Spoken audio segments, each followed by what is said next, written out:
और सबसे पहले बात बजट 2020 और 21 की।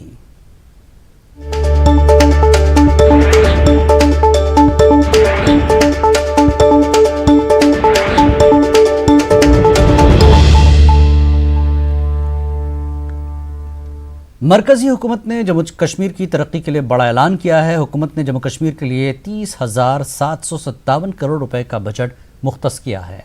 वहीं लद्दाख यूनियन टेरिटरी के लिए 5,958 करोड़ रुपए मुख्तस किए गए। मरकजी वजीर खजाना निर्मला सीतारमण ने आज लोकसभा में इस बात का ऐलान किया। सीतारमण ने कहा कि हुकूमत नई यूनियन टेरिटरीज लद्दाख और जम्मू कश्मीर की तरक्की के अहद की पाबंद है।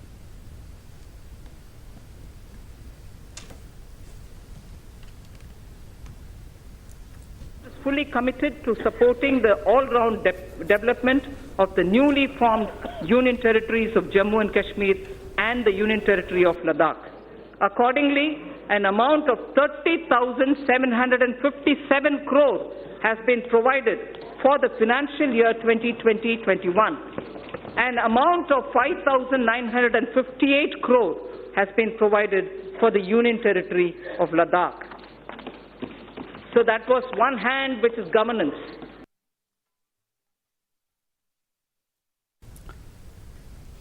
मरकजी वजीर खजाना निर्मला सीतारमण ने आज अपनी बजट तकरीर में मारूफ कश्मीरी शायर पंडित दीनानाथ कौल नादिम की नज़्म स्वर्ण वतन के चंद अशार पढ़े। दिल को छू लेने वाले अशार पर लोकसभा में जबरदस्त समा देखने को मिला और ऐवान तालियों की आवाज से गूंज उठा। सोन वतन गुलजार शालीमार ह्यूं, सोन वतन गुलजार शालीमार ह्यूं, दल मन फोलवून पंपोश ह्यूं, नवजवान अन हुंद वूशन खुमार ह्यूं, म्योन वतन च्योन वतन सोन वतन नुंदबोनी वतन। I'll read this in Hindi for the meaning. हमारा वतन खिलते हुए शालीमार बाग जैसे, हमारा वतन खिलते हुए शालीमार बाग जैसे, हमारा वतन डल लेक में खिलते हुए कमल जैसा,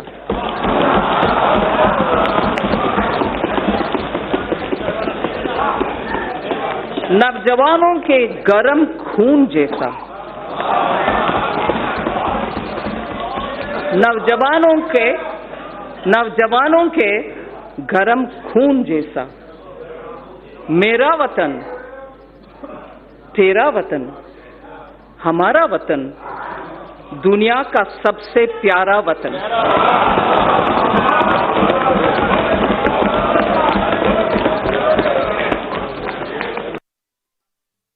और मरकजी वज़ीर ख़जाना ने लोकसभा में पंडित दीनानाथ कौल नादिम की नज़्म के अशार पढ़े। पंडित दीनानाथ कौल नादिम 18 मार्च 1916 को श्रीनगर कश्मीर में पैदा हुए थे।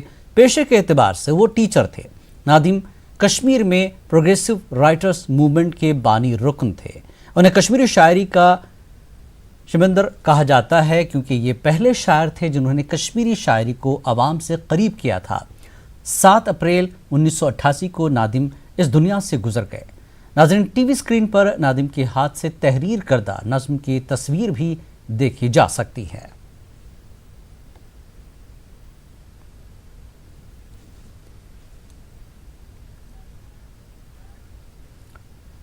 और वज़ीर-ए-आज़म नरेंद्र मोदी ने निर्मला सीतारमण के पेश करदा बजट की सताइश की और कहा कि बजट मईशत को मजबूत करने वाला है। वज़ीर-ए-आज़म ने कहा कि कई शोबों में रोजगार के मौके पैदा होंगे। उन्होंने कहा कि हुकूमत किसानों की आमदनी दुगनी करने की पाबंद है। मिनिमम गवर्नमेंट मैक्सिमम गवर्नेंस की कमिटमेंट को इस बजट ने और मजबूत किया है। फेसलेस अपील का प्रावधान, डायरेक्ट टैक्स का नया और सरल स्ट्रक्चर, डिसइन्वेस्टमेंट पर जोर, ऑटो एनरोलमेंट के जरिए यूनिवर्सल पेंशन का प्रावधान, यूनिफाइड प्रोक्योरमेंट सिस्टम की ओर बढ़ना, ये कुछ ऐसे कदम हैं जो लोगों की जिंदगी में से सरकार को कम करेंगे नागरिकों की शक्ति बढ़ाएंगे, समाज ताकतवर होगा और उनकी ईज ऑफ लिविंग के हमारे मकसद को कई कदम आगे ले जाएगा। मैक्सिमम गवर्नेंस की दिशा में 1 लाख ग्राम पंचायतों में आंगनवाड़ी, स्कूल, हेल्थ और वेलनेस सेंटर एवं पुलिस स्टेशन को ब्रॉडबैंड कनेक्टिविटी से जोड़ना एक ऐतिहासिक शुरुआत होगी और इसके दूर सुदूर के छोटे गांवों में भी लॉन्ग डिस्टेंस एजुकेशन के द्वारा गरीब से गरीब बच्चे को, आदिवासी बच्चे को, दलित बच्चे को अच्छे से अच्छी शिक्षा देना संभव होगा। ये बजट देश की वर्तमान आवश्यकताओं के साथ ही इस दशक में भविष्य की अपेक्षाओं की भी पूर्ति करेगा। मैं एक बार फिर देश को, निर्मला जी को और वित्त मंत्रालय की टीम को इस बजट के लिए बहुत बहुत बधाई देता हूं। कश्मीर में मरकजी बजट का मिला जुला रद्दअमल देखने को मिला है। जहां लोगों ने इनकम टैक्स की शरहों में कमी पर खुशी का इजहार किया, तहम तालीम, स्किल डेवलपमेंट और माहौलियात के शोबे में मुख्तस रकम पर मायूसी का इजहार किया। जम्मू कश्मीर के लिए 30,000 करोड़ रुपए के ऐलान पर भी लोगों ने अलग अलग रद्दअमल जाहिर किए। बाज माहिरीन का कहना है कि मज़कूरा रकम यूनियन टेरिटरी में इंफ्रास्ट्रक्चर डेवलपमेंट के लिए लग जाएगी। उनका कहना है कि इतनी रकम गुज़श्ता 5 महीनों में जम्मू कश्मीर को हुए नुकसानात की भरपाई के लिए मुख्तस की जानी चाहिए थी। 30,000 करोड़ हमको आ गए हैं for union territory, we welcome और हम एक्सपेक्ट करते हैं कि जो हमारे खसारे हो गए हैं, ये हमारी बिजनेसेस को, हर एक सेक्टर को इससे फ़ायदा मिलेगा। ये नंबर 1। दूसरा, आप स्किल डेवलपमेंट की, वो नेचुरली ये तो वही वेलकम डैट जो स्किल डेवलपमेंट के लिए गवर्नमेंट का एटीट्यूड है वो वेलकम कि उसमें कुछ इंस्ट्रक्शंस ऐसे भी आने चाहिए कि हमारा जो स्किल्स बड़े, जो ऑलरेडी एस्टेब्लिश स्किल्स है हमारे, उनको इम्प्रूव हो जाएगी और हमारे जो प्रोडक्ट्स हैं that will be saleable in the national and international markets. जी देखें, जब हम बजट की बात करते हैं तो जम्मू कश्मीर जैसे रीजन के लिए जब कोई बात की जाती है उसमें 2 पहलू होते हैं। एक होता है इमीडिएट रिफॉर्म, दूसरा होता है स्ट्रक्चरल रिफॉर्म। इमीडिएट रिफॉर्म अभी तो दिख नहीं रहा है, लेकिन स्ट्रक्चरल रिफॉर्म उसके लिए मानना पड़ेगा कि उसके लिए वक्त लगता है। इस 2014 में भी हमने सुना कि 88,000 करोड़ रुपए का पैकेज था। हमने 2004 में सुना 24,000 करोड़ रुपए का पैकेज था। हम आज सुन रहे हैं कि 30,000 करोड़ रुपए का जो है बजट अनाउंस किया गया है यहाँ के लिए। तो इसमें रेवेन्यू एक्सपेंडिचर और कैपिटल एक्सपेंडिचर की डिफरेंस को समझना होगा। रेवेन्यू एक्सपेंडिचर का मतलब होता है हुकूमत चलाने का खर्चा।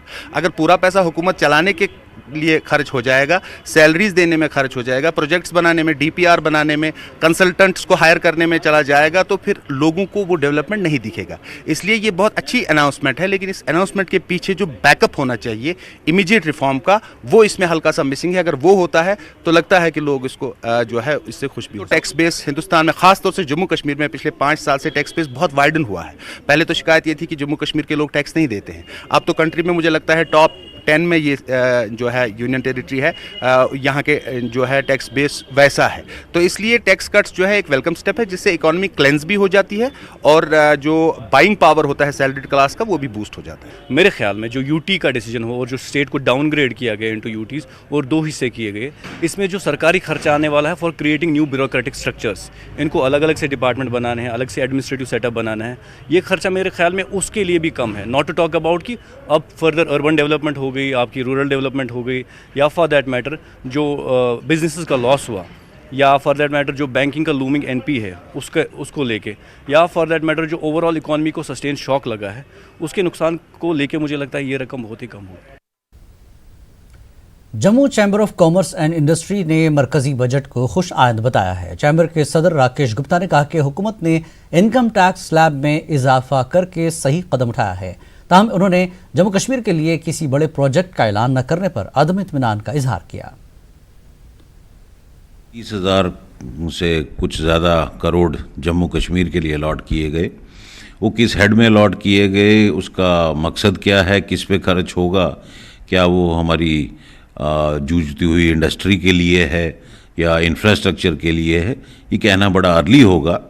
जब तक वो डिटेल्स नहीं आती हम उस पर टिप्पणी नहीं करेंगे। मगर ओवरऑल एक बैलेंस्ड बजट था जिसमें मिडिल क्लास को एक इनकम टैक्स शेप में 12.5 लाख तक जिनकी इनकम थी उनको राहत मिली, और उसका मेन पर्पस केंद्र की सरकार का ये था, जो मंदी का दौर चल रहा है, क्योंकि स्पेंडिंग नहीं हो रही थी, कंजम्पशन नहीं बढ़ रही थी, तो वो जो एक्स्ट्रा लोगों के पास पैसा बचेगा, जो टैक्स की सेविंग हुई है, उससे एक मंदी के दौर में काफ़ी फ़र्क पड़ेगा। ये है कि हम नई इंडस्ट्रियल पॉलिसी तो इस बजट के साथ एक्सपेक्ट नहीं करते थे कि वो बजट का हिस्सा नहीं है, पर हम ये ज़रूर एक्सपेक्ट करते थे कि हमें यहाँ पे कोई मदर इंडस्ट्री की अनाउंसमेंट होती, कोई टेक्नोलॉजी पार्क की अनाउंसमेंट होती, कोई इंफ्रास्ट्रक्चर का कोई अच्छा इनलैंड कंटेनर डिपो की अनाउंसमेंट होती। वो ऐसा कुछ नज़र नहीं आया हमें J&K की इंडस्ट्री के लिए। लेकिन ये है कि हाँ, पर्सनल टैक्सेशन में इन्होंने जो रिलीफ दिया है वो एक सराहनीय है कि उससे आम आदमी को फ़ायदा मिलेगा।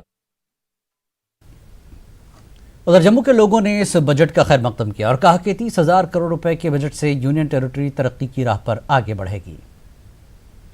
30,000 करोड़ रुपया J&K के लिए दिया है, बहुत अच्छी बात है कि आगे जो है J&K की डेवलपमेंट होगी, क्योंकि यूटी बनने के बाद सबकी यही सोच रही है कि J&K जो है वो डेवलप करेगा, जो कहीं ना कहीं नहीं कर पाया क्योंकि कभी ना कभी हमारी इनकम कम पड़ जाती थी। तो सरकार ने जो ये इनिशिएटिव लिया है ये बहुत अच्छा इनिशिएटिव है। 30,000 करोड़ कोई आम बात नहीं है। अगर इसको गवर्नमेंट मशीनरी जो हमारी इस वक्त है वो अगर इसको वाइजली यूटिलाइज़ करती है और इस स्कीम में तमाम क्लासेस को लाती है, और ये डेवलपमेंट के लिए बहुत अच्छा स्टेप है। जहाँ पे एक सेपरेट और एक अच्छी क्वांटिटी और वॉल्यूम में लड़कियों के लिए बजट आया है स्पेशली, और जहाँ की पर्टिकुलर विमेन को एम्पावर किया जाएगा, पढ़ाया जाएगा और उनके लिए सोचा जाएगा, वो स्टेट, वो सिटी, वो एरिया बहुत ज़्यादा डेवलप करेगा। There is no doubt about it. और हमारा फ्यूचर आगे वाले हमारी जनरेशन्स इन टर्न बहुत ज़्यादा प्रॉस्पर करेंगी। कश्मीर न्यूज़ में एक बार फिर आपका खैर मकदम है। सीआरपीएफ के डायरेक्टर जनरल AP महेश्वरी ने कल नगरोटा जम्मू में 3 मिलिटेंटों को हलाक करने की बड़ी कार्रवाई पर सिक्योरिटी फोर्सेस की सराहना की। वहीं डीजीपी ने 3 OGWs को गिरफ्तार करने के इक़दाम पर भी सिक्योरिटी फोर्सेस की सताश की। महेश्वरी जम्मू में एक प्रेस कॉन्फ्रेंस से खिताब कर रहे थे। उन्होंने कहा कि ये कार्रवाई करके एक बड़े मुमकिन मिलिटेंट हमले को टाल दिया गया है। डीजीपी महेश्वरी ने कहा कि इसका क्रेडिट सीआरपीएफ और दीगर सिक्योरिटी फोर्सेस को जाता है। उन्होंने एतराफ़ किया कि ये मिलिटेंट जम्मू श्रीनगर कौमी शाहराह या किसी और मकाम पर पुलवामा फिदायन हमले की तर्ज पर बड़ी साजिश करने की ताक में थे। महेश्वरी ने कहा कि गिरफ्तार मिलिटेंटों से पूछताछ के दौरान उनके मंसूबे की मजीद तफसीलात मिल सकती है। देखिए, इसमें अभी अन्वेषण चल रहा है और अन्वेषण के सतत प्रयास चल रहे हैं। वो अन्वेषण में क्या क्या और सूत्र मिलेंगे और उससे और क्या क्या हमको और जानकारी मिलेगी, उसकी तह तक पहुंचने में बहुत सारी चीज़ें सामने आने की उम्मीद है। जब पूरी तह तक पहुंच जाएंगे तभी इसमें बताया जा सकेगा।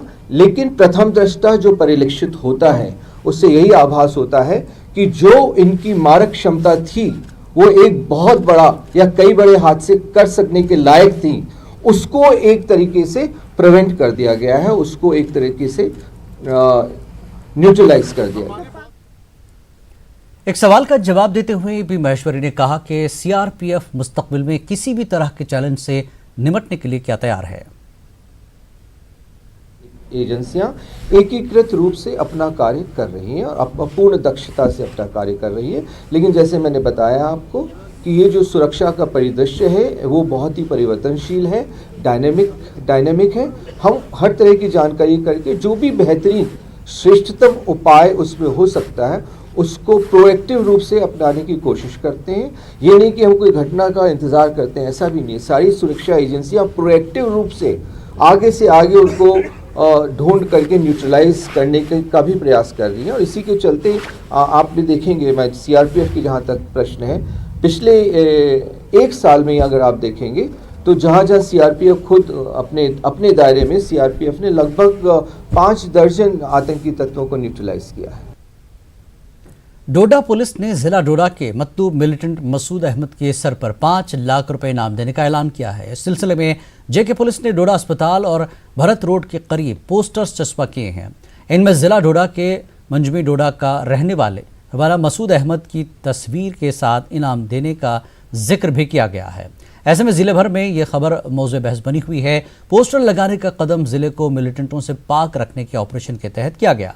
मसूद जून 2019 में मिलिटेंट सफ में शामिल हो गया और इतलात हैं कि वो दूसरे नौजवानों को मिलिटेंसी की जानिब राग़िब कर रहा है। अनंतनाग के दोरो इलाके में मिलिटेंटों की मौजूदगी पर सिक्योरिटी फोर्सेस ने मुहासिरा तलाशी मुहिम चलाई। कई घंटों तक यह ऑपरेशन चलाया गया। इस दौरान अहम रास्तों को सील कर दिया गया था।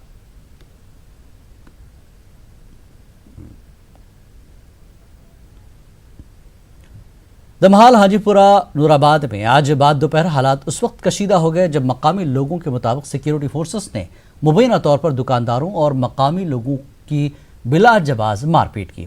लोगों ने इल्ज़ाम आयद करते हुए कहा कि फौज और सिक्योरिटी फोर्सेस ने इलाके में हिजबुल मुजाहिदीन के एक मुश्तबा पोस्टर के नमदार होने के बाद लोगों से पूछताछ की और उनके साथ मारपीट की। उधर एसएसपी कुलगाम गोवर्धन पाल सिंह ने कहा कि पुलिस वाक़ई की तहकीकात कर रही है। जनूबी कश्मीर से ताल्लुक़ रखने वाले 11वीं जमात में ज़ेर तालीम 2 नौजवानों को लाइन ऑफ कंट्रोल को पार करने की कोशिशों के दौरान बारामूला में गिरफ्तार किया गया और उनके वालिदैन के हवाले किया गया। वालिदैन ने सिक्योरिटी फोर्सेस के इस इक़दाम की सताश की है। बारामूला से हमारे नुमाइंदे सज्जाद हुसैन की ये रिपोर्ट।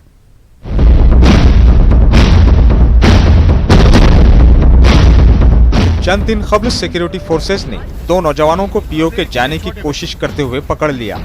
इस हवाले से एसएसपी बारामूला अब्दुल कयूम ने आज एक प्रेस कॉन्फ्रेंस के दौरान कहा कि इन 2 नौजवानों का ताल्लुक जनूबी कश्मीर से है और इन्हें जिला बारामूला के गांठमुला इलाके में शुबे की बिना पर फोर्सेस की एक मुश्तरका टीम ने नाके के दौरान पकड़ लिया।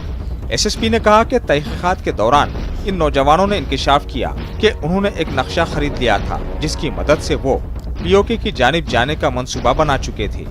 बारामूला पहुंचने पर उन्होंने रात एक मस्जिद में गुजारी और अगले रोज उड़ी की जानिब बढ़ने लगे, जहां फोर्सेस की मुश्तरका टीम ने उन्हें गिरफ्तार किया। पूछताछ और बाकायदा काउंसलिंग के बाद दोनों नौजवानों को उनके अहले खाना के हवाले किया गया और दोनों को तशद्दुद का रास्ता तर्क करके तालीम पर तवज्जो देने की तलकीन की गई। एसएसपी ने वालिदैन से अपील की कि वो अपने बच्चों की सही देखभाल करें और ख्याल रखें कि उनके बच्चे किसी गलत काम में मुलविस न होने पाए या फिर मिलिटेंसी से जुड़ी किसी कार्रवाई में अपनी जान न गंवा पाए। ये दोनों बच्चे घर से निकले थे। एक बच्चा जो छोटा इनमें है जिसका नाम शाकिर है, घर से इसलिए निकला कि उसके बाप ने इसको डांटा था कि ट्यूशन पढ़ने क्यों नहीं जा रहे हो। तो दूसरा लड़का, उसका एक हमसाया था वहाँ पे जो मिलिटेंट बन चुका है। इन चीज़ों से मुतासिर होकर और कुछ इनकी मैं समझता हूँ उनकी कम अकली और एज का तकाजा भी अभी छोटी उम्र के हैं, ये घर से निकले थे। लत्तर में इन्होंने एक दुकानदार से पहले एक JNK का मैप खरीदा। अल्टीमेटली ये इंटरसेप्ट हो गई जब इनसे पूछा कि तुम लोग कहाँ करने यहाँ पे हो, शुपैन का, दूसरा पुलवामा का, क्या कर रहे हैं। तो जब इनकी तलाशी ले गई तो इनसे ये मैप हमें, ये सारी कहानी उस वक्त में हम मिलिटेंट बनने निकले थे। क्यों निकले थे मिलिटेंट बनने के लिए, इसका इनके पास कोई जवाब है। 2019 से लेकर ये चौथा इंसिडेंट है कि जब साउथ कश्मीर के बच्चे सरहद पार करने के लिए खुद ही निकले हैं विदाउट एनी इंफॉर्मेशन, कुछ पता नहीं इलाके का, मैप लेकर या कभी एक बार एटलस लेकर निकले थे कि हम यहाँ से सरहद पार जाएंगे। सरहद पार जाना इतना आसान नहीं है, वहाँ पे बहुत सारी फौज लगी है।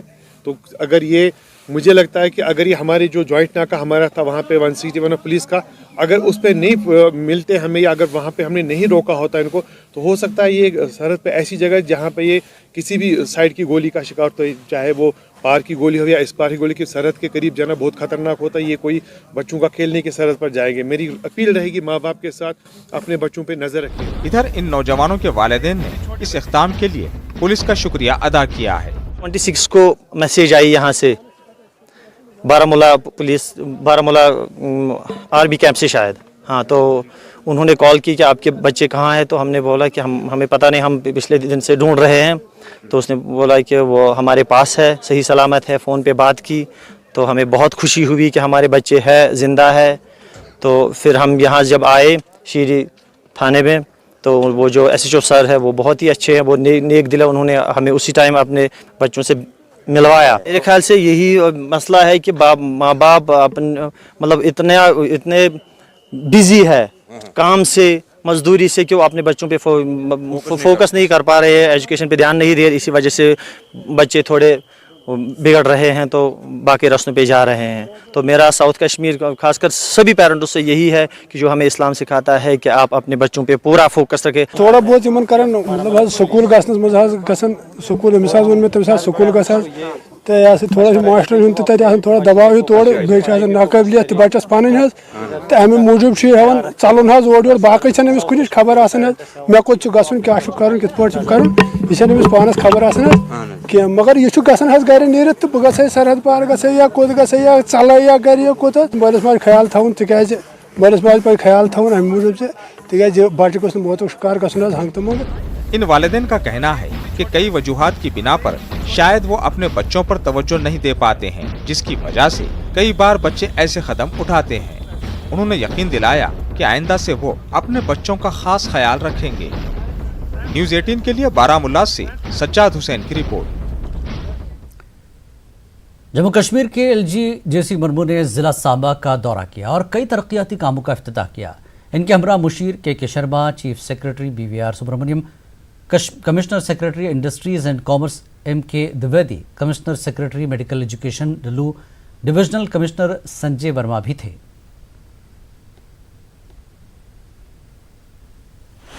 इतना बढ़िया यहाँ एक फैसिलिटी क्रिएट हो रहा है, इसमें तो बहुत लोगों को ये फ़ायदा होना चाहिए और यहाँ से बहुत सारे एंटरप्रेन्योर्स बड़ा काम करेंगे। अभी शुरुआत है, इसमें से आगे बढ़ने का बहुत बड़ा अपॉर्चुनिटी है, उनका एक्सपोजर उधर मिलेगा।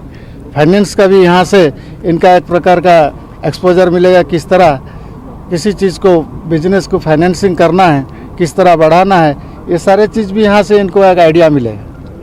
कल जैसे नगरोटा में अटैक हुआ है, यहाँ पे अमन और शांति की बात हो रही है, यहाँ पे लड़के उस पर आ रहे हैं, तो क्या लगता है आपको पाकिस्तान दोबारा ये खलल डालने की कोशिश? देखिए, हम तो एक ही चीज़ जानते हैं, हमारे यूथ के लिए हम अपॉर्चुनिटी क्रिएट कर रहे हैं और इन्होंने इसमें जोड़ जाएंगे तो डेफिनेटली ये प्रदेश का इसका तरक्की होगी, यही हम कहेंगे।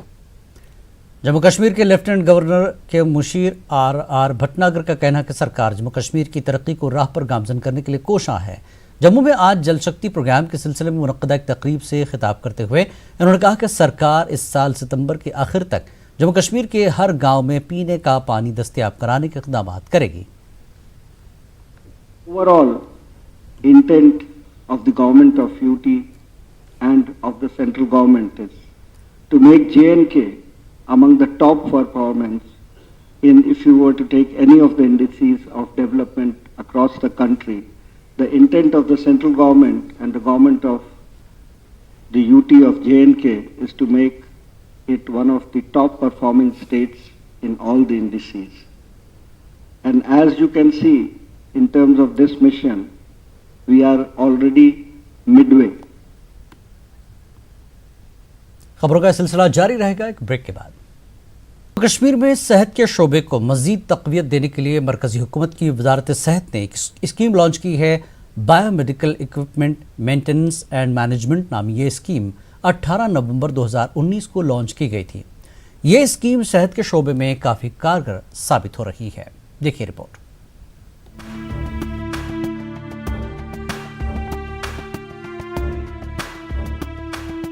जवाहरलाल नेहरू मेमोरियल अस्पताल श्रीनगर में रोज की तरह मरीजों की काफी भीड़ देखी जा रही है।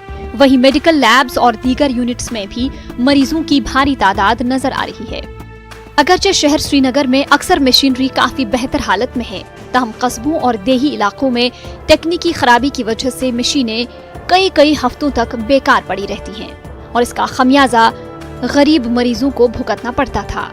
ताहम अब ऐसा नहीं होगा। मरकजी हुकूमत की जानिब से biomedical equipment maintenance and management नामी एक नई स्कीम लॉन्च की गई है। इसकी मदद से अस्पतालों में खराब मशीनें कम से कम वक्त में ठीक की जा रही हैं। कश्मीर के नेशनल हेल्थ मिशन के नोडल अफसर डॉक्टर मिसबा का कहना है कि जम्मू कश्मीर के तमाम 20 अजला के तमाम तिब्बी आलात को इस स्कीम के तहत लाया गया है। जिसकी मदद से तकनीकी खराबी को फौरी तौर और बिल्कुल आसानी के साथ ठीक किया जा सकता है। तो इसमें सबसे बड़ा फायदा है कि सारी जो इक्विपमेंट है हर हॉस्पिटल की, चाहे वो छोटा सा एक सेंट्रीफ्यूज हो लैब में या सीटी स्कैन हो बड़ा, तो वो लाइन लिस्टिंग हो गई उसकी। लाइन लिस्टिंग से मेरी मुराद है कि उसका बाज़ाब्ता उसका date of purchase, date of this manufacture date क्या था, उसकी वारंटी कितने पीरियड की थी, सारी डिटेल्स उसकी उस लाइन लिस्टिंग में आ गई।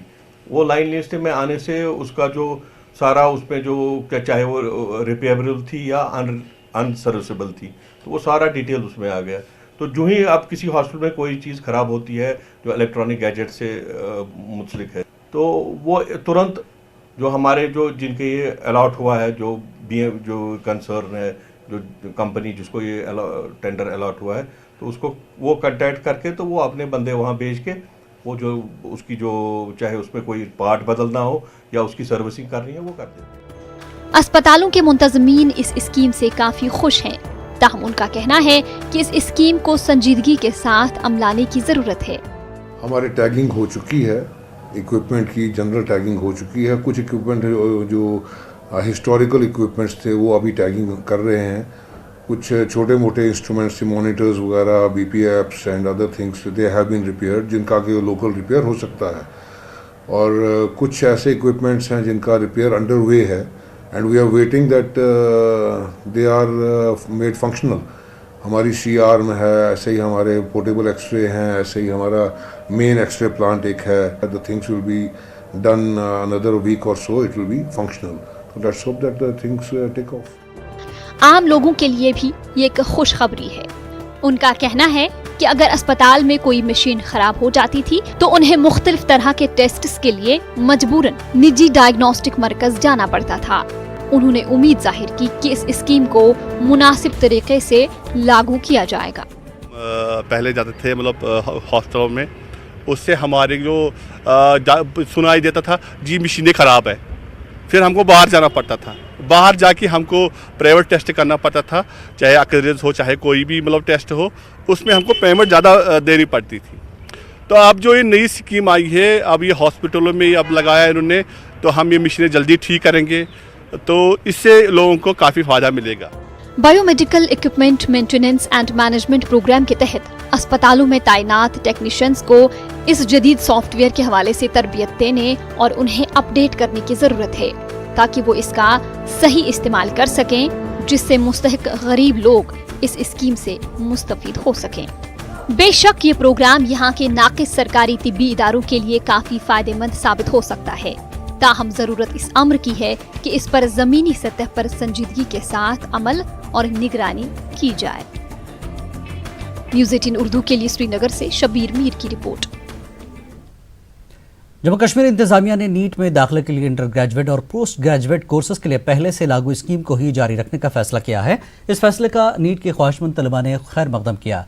Jammu Kashmir and administrative council की जानिब से लिए गए इस फैसले के तहत तालीमी साल 2020-21 के लिए all India quota Jammu Kashmir में लागू न करने का फैसला किया गया।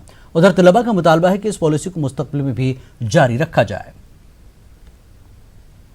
ये हमारे लिए डिसीजन लिया है, बहुत ही अच्छा डिसीजन है, क्योंकि हम यहाँ पे मुश्किल हालातों में पढ़ते हैं, तो हमारे लिए ऑल इंडिया लेवल पे ये कंपटीशन ज़्यादा होता, इसीलिए स्टेट लेवल पे जो ये हो रहा है अच्छा हमारे लिए अच्छा ठीक है ये, क्योंकि कंपटीशन इसमें कम है। तो इस वजह से हम इसको चाहते हैं कि ये आगे भी इसी तरह कंटिन्यू हो जाए, ताकि हमारे लिए अच्छा रहे ये, क्योंकि कंपटीशन ज़्यादा नहीं रहेगा तो हमारे लिए अच्छा रहता है। ये जो डिसीजन लिया था कल, तो ये इट्स अ गुड डिसीजन कि ये डिसीजन ये बोलता है कि ये हमारा एक राइट है, जो हमारी रिजर्वेशन होती है मतलब नीट में, कि हमें अपने जो कश्मीर जम्मू एंड कश्मीर है तो हमें मतलब जम्मू कश्मीर के स्टूडेंट्स के साथ कम्पीट करना पड़ता है, और अगर ये डिसीजन ये नहीं लिया जाता तो हमें फिर कम्पीट करना बाहर के स्टूडेंट्स के साथ, जो कि CBSE स्टूडेंट्स थे, जिनकी नॉलेज मतलब ऑलमोस्ट NCERT स्टूडेंट से ज़्यादा होती है। तो अगर ये डिसीजन अब लिया गया, it's we welcome this decision, तो ये एक अच्छा डिसीजन है हम स्टूडेंट्स के लिए, जम्मू एंड कश्मीर के स्टूडेंट्स है। I think it is a good decision for all the students of the Kashmir, because it is too struggleful that we can compete with other students, and it is a very good decision from the government. First foundation ने आज जम्मू में एक seminar मुनक्किद किया। Jammu university के vice chancellor Manoj धर मेहमान खुसूसी थे। गलत जानकारी एक लानत के मौजू पर मुनक्किदा सेमिनार में मुख्तलिफ शोबों से ताल्लुक़ रखने वाली शख्सियात ने शिरकत की। प्रोग्राम इस हिसाब से हम सिर्फ एक इन्फॉर्मेशन जनरेट करना चाह रहे हैं, लोगों को इस चीज़ के बारे में अवेयर करना चाह रहे हैं, लोगों को, जनता को, आम लोगों को इस चीज़ के बारे में बताना चाह रहे हैं कि मिस इन्फॉर्मेशन से कितने नुकसानात हैं। मिस इन्फॉर्मेशन हमारी आम जनता के लिए, देश के लिए, मुल्क के लिए कितना ज़्यादा गलत हो सकता है, कितना हानिकारक हो सकता है। उस चीज़ को लेकर हम एक रिपोर्ट बना के आम लोगों के सामने उस रिपोर्ट को रखना चाह रहे हैं और लोगों को समझाना चाह रहे हैं इस चीज़। Jammu Kashmir private schools association के सदर जी अनवार ने कहा कि सरकार की जानिब से समाज के कमज़ोर तबकों को बिना खलल हुसूल तालीम के लिए राइट टू एजुकेशन को भी अभी तक जम्मू कश्मीर में लागू नहीं किया जा रहा है, जबकि कश्मीर में लगातार इंटरनेट व ब्रॉडबैंड खदमात का बंद रहना अब तालिब इल्मों के मुस्तकबिल व स्कूलों के लिए संगीन खतरात पैदा कर रहा है। अनंतनाग में प्राइवेट स्कूल्स एसोसिएशन की जानिब से मुनक्किदा अवार्ड तकरीब में शिरकत के बाद वार ने इन बातों का इजहार किया। ये तकरीब 10वीं जमात के इम्तिहानात में इम्तियाजी कारकर्दगी दिखाने वाले जिला अनंतनाग के तालिब इल्मों की सताइश के लिए मुनक्किद की गई थी। से भी इस इशू को उठाया है कि जब प्राइम मिनिस्टर ने ये ऐलान किया कि कश्मीर के बच्चों को RTE राइट टू एजुकेशन का बेनिफिट मिलेगा, तो आज तक इस ताल्लुक से गवर्नमेंट ने क्यों नहीं कोई पॉलिसी बनाई। 25% बच्चों को फ्री एडमिशन मिलना चाहिए, इसके लिए बाकायदा गवर्नमेंट के रूल्स हैं और उसका फीस सरकार देती है। लेकिन कश्मीर में जहां दूसरे कवानीन जल्दी से नाफिज किए गए, RT अभी तक वाज़ह तौर में नाफिज नहीं हो रहा है।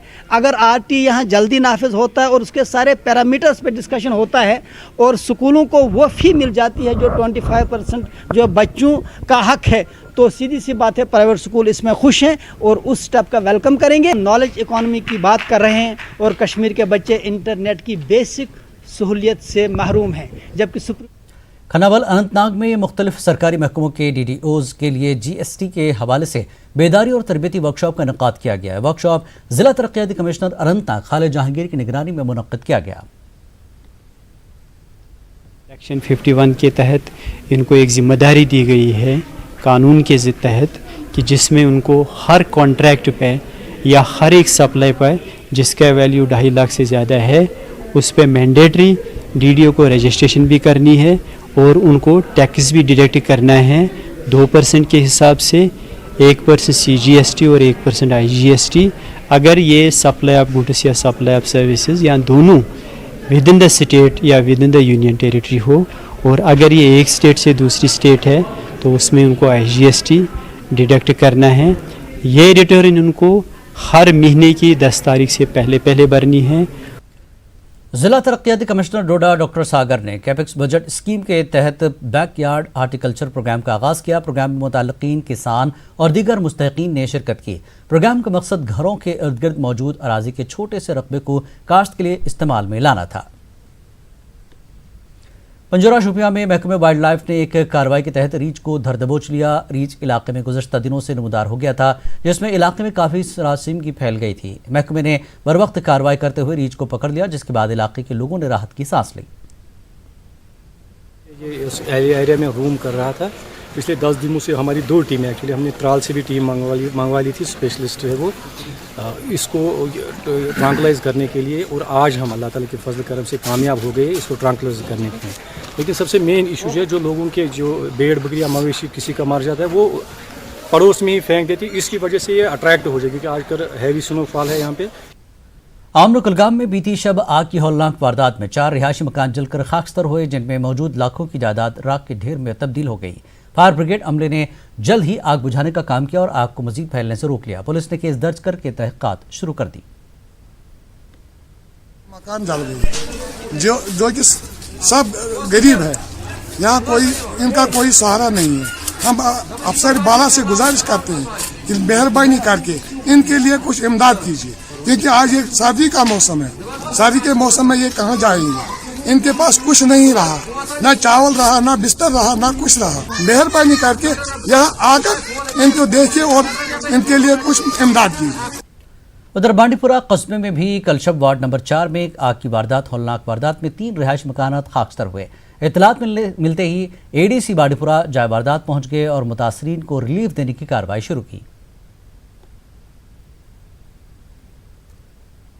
त्रिपुरा में आज दौरान शब तकरीबन 5 बजे आग नमूदार हुई, तो उसमें 3 रहायशी मकान नजर आतश हुई।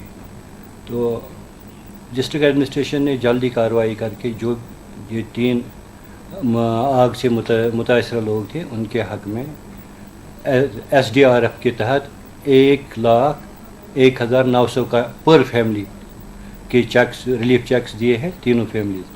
इसके अलावा डिस्ट्रिक्ट एडमिनिस्ट्रेशन ने हर एक फैमिली को 5,000 रुपये जो पहले एक्सग्रेशिया दिया है ताकि वो रहने का इंतज़ाम कर सकें, उसके लिए हर एक फैमिली को 5-5 हज़ार। इसके अलावा हर एक फैमिली को हमने 5-5 कंबल दिए हैं। खबरों का सिलसिला जारी रहेगा एक ब्रेक के बाद। फोर्स अवंतीपुरा की जानिब से आज जिला पुलवामा, शोपियां और कुलगाम के मुख्तलिफ गवर्नमेंट स्कूलों के 20 तलबा को रियासत से बाहर दौरे पर भेजा गया। GOC विक्टर फोर्स गाड़ी को झंडी दिखाकर रवाना किया। Highly thankful to Indian government, Indian Army, especially 34 RR, to provide me such kind of opportunity to visit Delhi, Bangalore for CBT. It's first time for me that I am going by air outside our Union Territory. ये भी कोशिश है कि इन बच्चों की आगे के ज़िंदगी में ये तरक्की हो, ये देखकर कि इस कश्मीर वैली के बाहर भी बहुत चीज़ें हो रही हैं जिससे वह वाकिफ़ हो जाए। हमारा मैसेज बच्चों की तरफ से बच्चों को ये है कि वह बच्चे ये देखें कि ज़िंदगी में और तरक्की कैसे करेंगे और नए तरीके कैसे हैं आगे बढ़ने के लिए। ITBP की जानिब से भारत दर्शन टूर से वापस लौटने वाले तलबा के लिए एक तकरीब का इनेकाद किया गया। 46 तलबा ने इस टूर में हिस्सा लिया। तलबा ने अपने तासुरात पेश किए।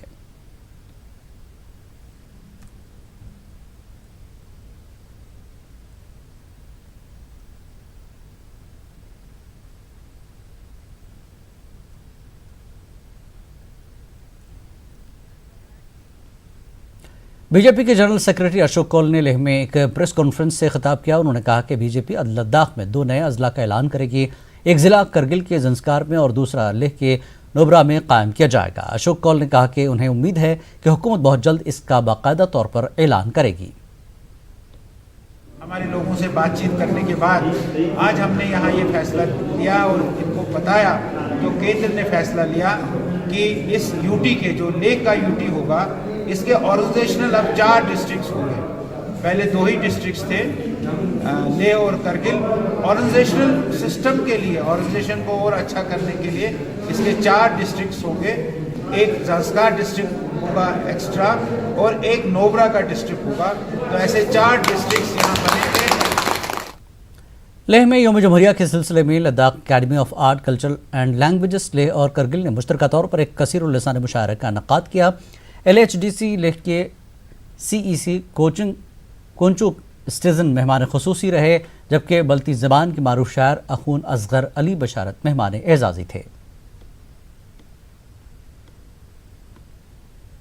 जो पूरे खित्ते को एक सही दिशा में क्या कहते हैं आप, राह दे सकते हैं, एडवाइस कर सकते हैं और लोगों के साथ एक दूसरे को मिलाने का जो ब्रिज का काम जो है ना, यही समाज के तबके को आगे जाके मेरे ख्याल से करना होगा।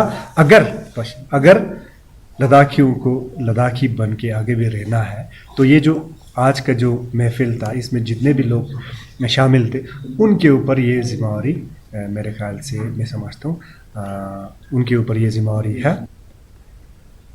ज़ंस्कार सब डिवीज़न में यूटी इंतज़ामिया के खिलाफ नारेबाजी और एहतजाज किया गया। हज़ारों लोगों ने ज़ंस्कार को ज़िले का दर्जा देने की मांग की। वहीं 15 दिन से BSNL और दूसरी सर्विस बंद है। अशाया खुर्दनी की भी सख्त कमी लोगों को देखी गई। तमाम मांगों को लेकर एहतजाज किया गया।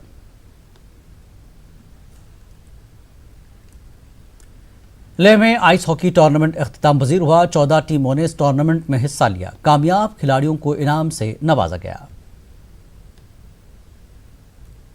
रिंक है, उसमें सिर्फ हमने इसका सरफेस हमने बनाने की कोशिश की है। सरफेस हमसे बन गया है, बट अभी आपको दिख रहा होगा कि ये जो इंडोर स्टेडियम है ये पूरा ओपन है और इसमें धूप अभी बहुत खिला हुआ है, तो हमें कहीं डर है कि हमारा जो आइस है वो पिघल ना जाए। और ये इनकम्प्लीट है, इसका रूफ है नहीं, और हम गवर्नमेंट से ये इल्तिमास करते हैं कि अगर इसका रूफ यानी कि छत जल जाए तो हम इसको 4 महीने तक हम इसको चला सकते हैं, ताकि हमारे बच्चों को इसका बहुत ही फायदा होगा। जिला गांधरबल के कुरहावा इलाके में तिब्बी सहूलियात का फुकदान है। इलाके में Ayush Bharat health and wellness centre पर डॉक्टरों की कमी है, जिसको साल 2008 में प्राइमरी तिब्बी मरकज बनाने का मंसूबा था। लोगों की देरी न मांग की को मद्देनजर रखते हुए ये इमारत प्राइमरी हेल्थ सेंटर कायम करने के लिए तामीर की गई थी, ताहम नामालूम वजूहात की बिना पर ऐसा नहीं किया गया। मकामी लोगों का कहना है कि ये सेंटर अब किसी काम का नहीं है। उनका कहना है कि यहाँ सिर्फ मामूली जख्म या ब्लड प्रेशर की जांच मुमकिन है, ताहम डॉक्टरों और टेक्नीशियंस की कमी की वजह से सहूलियात का फ़ायदा आवाम को नहीं पहुँच पा रहा है। कई मकामी लोगों का कहना है कि उन्होंने अपनी ज़मीन भी तिब्बी मरकज़ के लिए फराहम की थी, ताहम वो मकसद पूरा नहीं हो पाया। मकामी लोगों का कहना है कि बार बार गुजारिश करने के बाद भी मुतल्लका हुक्काम ने कोई तवज्जो नहीं दी। इसी दौरान न्यूज़ 18 उर्दू ने मुतल्लका हुक्काम से रब्ता करने की कोशिश की, ताहम वहाँ इनसे बात करने के लिए कोई मौजूद नहीं था। ओठस मज बनियामुत ये तत पे वोत ये जनाब वनकस क्युत फंक्शन ये वनकस ये रंग कर नफीस पे सजायत, मगर डॉक्टर ये कहीं वनान अस वोत वारिया काल पत कुन तोन वारिया लटि मीडिया वाल आय योर वोन तिमन योर गोस डॉक्टर यून। ये डॉक्टर लेडी डॉक्टर अख बुधवार बाकी योर डॉक्टर कहीं कुन सात बे हिसाब कह जन आसान तम सात बना तमिस इलाजी कह ये डॉक्टर तो इलाज कुस कर यो अगर मसन जख्म लगे बोड बोड कर टेटनस तो बे लागान तक वेटनरी रसा बस ये ग ब्लड प्रेशर वुचान तो बकायद ना डॉक्टर सब मसन यम काम पूर कर फैसिलिटी गसन बिल्डिंग बन तमे आई बनम तो मगर ये सह कस्म कहीं। जंगलात में आज मुलाजमीन की एक अलविदाई तकरीब मुनक्किद हुई, जिसमें असिस्टेंट कमिश्नर रेवेन्यू समेत महकमे जंगलात के अफसरान और मुलाजमीन ने शिरकत की। तकरीब में मुलाजमीन के रोल और उनके काम काज की सराहना की गई। महकमे जंगलात के मुलाजिम अब्दुल मजीद की नौकरी से सबकदोशी के बाद उन्हें तहनीत पेश की गई। डिप्टी कमिश्नर पुलवामा ने एडीसी त्राल के हमरा आज सुबह त्राल के मुख्तलिफ सरकारी दफातर का अचानक मुआयना किया। इस दौरान डीसी ने कई मुलाजिमों को गैर हाजिर पाया और उनके खिलाफ कार्रवाई की यकीन दहानी कराई। इस मौके पर डीसी के इलाके में चल रहे तामीराती कामकाज का भी जायजा लिया गया और कई अवामी वफूद के साथ मुलाकात की। नाज़रीन, कश्मीर न्यूज़ में वक्त हो गया हमारी खुसूसी पेशकश दुगर खबरों का।